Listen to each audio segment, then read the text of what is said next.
اللہ الرحمن الرحیم۔ دوستو، بخاری و مسلم کی متفق علیہ روایت ہے، حضرت عبداللہ بن مسعود رضی اللہ تعالی عنہ بیان فرماتے ہیں کہ نبی کریم صلی اللہ علیہ وسلم نے ارشاد فرمایا کہ لا حسد الا فی الاثنین، کہ حسد جائز نہیں ہے مگر دو چیزوں میں، یعنی دو چیزیں ایسی ہیں جس کے اندر نبی کریم صلی اللہ علیہ وسلم نے ارشاد فرمایا ہے کہ ان کے اندر حسد کرنا جائز ہے، بلکہ جائز ہی نہیں، ان کے اندر حسد کرنے کی ترغیب بیان فرمائی ہے۔ نمبر ایک فرمایا رجل اتاہ اللہ مالا فسلطہ علی ہلاکتہ فی الحق، کہ پہلا آدمی وہ ہے کہ جس کو اللہ رب العزت مال عطا کرے اور مال عطا کرنے کے ساتھ ساتھ اس کو خیر کے راستے میں خرچ کرنے کی توفیق بھی عطا کرے۔ تو پہلا آدمی تو وہ ہے کہ جس کو اللہ مال عطا کرے، مال عطا کرنے کے ساتھ اس کو خیر کے راستے میں خرچ کرنے کی توفیق بھی عنایت فرمائے، پہلا آدمی تو وہ اللہ کے نبی نے فرمایا۔ دوسرا شخص وہ ہے کہ ورجل اتاہ اللہ الحکمہ، کہ دوسرا آدمی وہ جس کو اللہ رب العزت حکمت عطا کرے، علم عطا کرے، فہو یقضی بہا، اور وہ آدمی اس علم کے مطابق فیصلے کرتا ہو، ویعلمھا، اور اس کو دوسروں کو سکھلاتا ہو۔ دوستو، بخاری مسلم کی اس متفق علیہ روایت کے اندر آپ دیکھ سکتے ہیں کہ نبی کریم صلی اللہ علیہ وسلم نے دو شخصوں کے بارے میں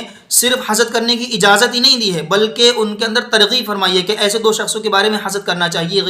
تو اب وہ دو شخص وہی ہیں کہ ایک تو یہ کہ جس کو اللہ نے مال دیا اور اس کو مال کو خیر کے راستے میں خرچ کرنے کی توفیق بھی عنایت فرمائی، اور دوسرا وہ شخص کہ جس کو اللہ رب العزت نے مال دیا اور مال دینے کے بعد اس شخص کو یہ توفیق دی کہ وہ اس کے مطابق فیصلے کرتا ہے اور اس علم کو سکھلاتا ہے۔ دوستو، یہ بہت ہی کہ فضیلت کی بات ہے۔ آپ دیکھ سکتے ہیں کہ نبی کریم صلی اللہ علیہ وسلم نے ایسے دو شخصوں کے بارے میں حسد اور رش کرنے کی اجازت فرمائی ہے، بلکہ ترغیب فرمائی ہے۔ یہاں پر ایک بات سمجھنے کی ضرورت ہے، وہ یہ کہ ہم جو حسد ہمارے عرف میں مشہور ہے، حدیث کے اندر حسد سے وہ حسد مراد نہیں ہے، اس لیے کہ عرف کے اندر جو حسد معروف ہے، جس کو لوگ جانتے ہیں، کیونکہ اس حسد کے بارے میں ہم نے یہ بھی سنا اسلام کے اندر ناپسندیدہ ہے، بلکہ بہت زیادہ بیکار اور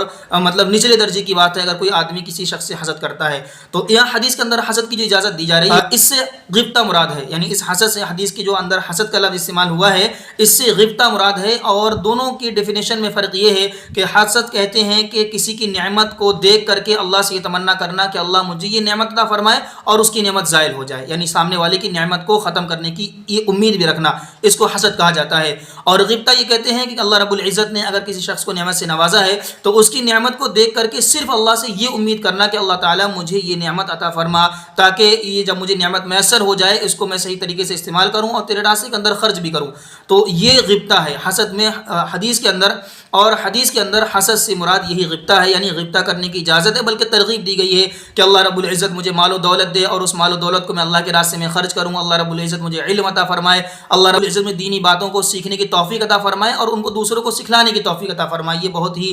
نعمت کی بات ہے۔ تو اللہ کے نبی صلی اللہ علیہ وسلم نے ایسے دو شخصوں کے بارے میں رش کو یعنی کہ حسد یا غبطہ کرنے کی اجازت دی ہے۔ تو ہمیں بھی چاہیے کہ جب اللہ رب العزت ہمیں مال عطا فرمائے تو اس کو اللہ کے راستے میں خرچ کرنے کی کوشش کرنی چاہیے، اس لیے کہ یہ بہت بڑی سعادت کی بات ہے۔ اسی طریقے سے ہمیں علم حاصل کرنے کی کوشش کرنی چاہیے، اور جب اللہ رب العزت ہمیں علم کی دولت عطا فرمائے تو اس علم کے مطابق عمل کرنا اور اسی طریقے سے اس کو لوگوں میں پھیلانے کی بھی کوشش کرنی چاہیے۔ اللہ رب العزت عمل کی توفیق عطا فرمائے، آمین۔